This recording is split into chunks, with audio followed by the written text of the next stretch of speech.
Jujur aja deh, kita semua pernah kan berdiri di depan sebuah karya seni terus bingung. Nah, hari ini kita akan coba ubah rasa bingung itu jadi pemahaman.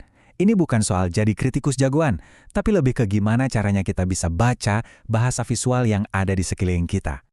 Anda pasti tahu banget kan rasanya, berdiri di museum, ngeliatin kanvas, terus pikiran kita kosong, atau yang lebih parah, malah nanya ke diri sendiri, oke, ini harusnya gue ngerasain apa ya? Tenang, Anda gak sendirian kok, justru perasaan itulah yang jadi titik awal perjalanan kita hari ini. Oke, kita mulai ya. Ternyata ada bedanya loh antara cuma ngeliat sesuatu sama benar-benar memahami. Disinilah kita akan memulai perjalanan kita bergeser dari sekedar "oh bagus" atau "ih jelek" ke level pemahaman yang lebih dalam. Nah, kata kuncinya di sini tuh apresiasi. Tenang, jangan keburu takut sama istilahnya. Anggap aja ini kayak kita mutusin buat gak cuma jadi penonton pasif, tapi jadi peserta aktif dalam sebuah obrolan visual. Wah, memberdayakan seluruh pribadi. Keren banget ya. Artinya apa? Apresiasi seni itu bukan cuma urusan otak, bukan cuma soal mikir. Ini tuh semacam undangan buat kita, bawa semua paket lengkap diri kita, perasaan kita, memori kita, bahkan intuisi kita, pas lagi nikmatin karya seni. Coba deh bayangin gini, setiap karya seni itu kan sebenarnya kayak pesan dari si seniman. Nah, apresiasi itu jembatannya, jembatan yang nyambungin dunia si seniman sama dunia kita, biar kita bisa ngobrol sama karyanya walau tanpa sepatah kata pun. Terus gimana dong cara bangun jembatan itu? Untungnya nih, ada semacam kerangka kerja yang praktis banget. Anggap aja ini kayak toolkit buat kita. Isinya alat-alat buat mecahin kode bahasa visual. Nah, metodenya ini sering disebut metode Feldman, dan isinya ada 4 langkah yang simple tapi ampuh banget. Deskripsi, analisis, interpretasi, dan evaluasi. Kenapa ini penting? Soalnya dengan cara yang terstruktur ini kita jadi dipaksa buat nggak berhenti di reaksi pertama aja, tapi benar-benar nyari makna yang lebih dalam. Oke, kita bedah satu-satu ya. Langkah pertama, ini yang paling gampang tapi juga paling krusial. Deskripsi. Di sini tugas kita itu jadi detektif.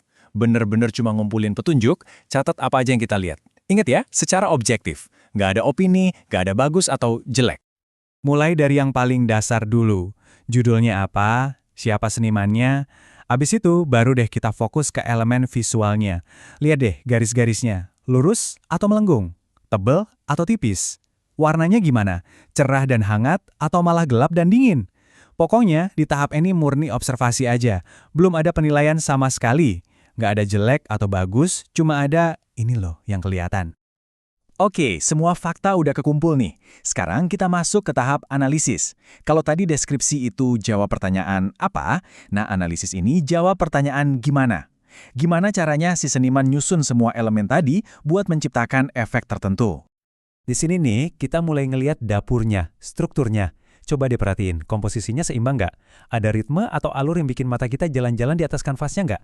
Terus, fokus utamanya di mana? Dengan ngerti pilihan-pilihan si seniman ini, kita jadi dapat bocoran soal niat dia. Nah, sekarang kita sampai di bagian yang paling seru, interpretasi.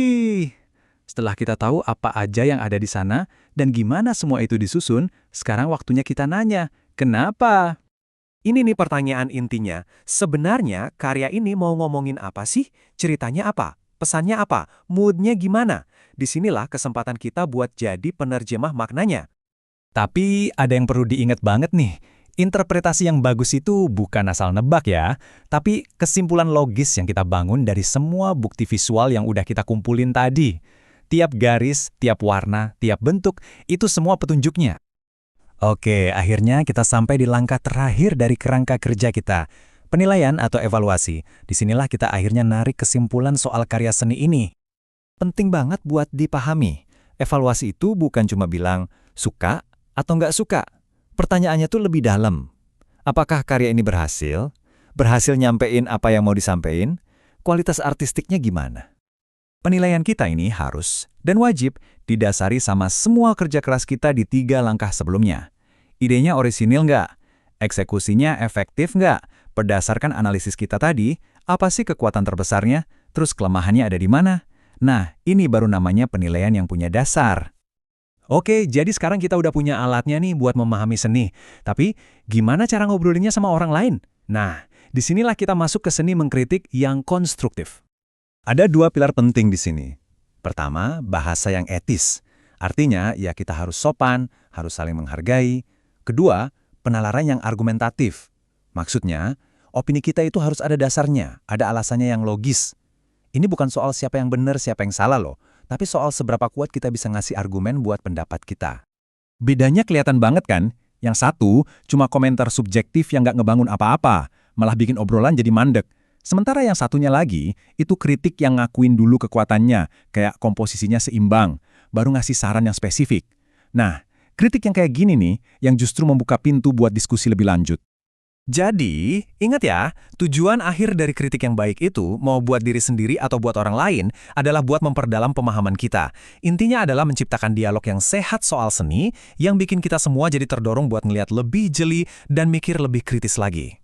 Jadi, dengan toolkit ini di tangan, Anda udah bertransformasi. Anda bukan lagi penonton pasif di galeri. Anda sekarang adalah pembaca aktif bahasa visual, yang bisa ngebaca cerita, emosi, dan ide yang tersembunyi. Nah, pertanyaannya sekarang, karya seni mana yang bakal Anda baca selanjutnya?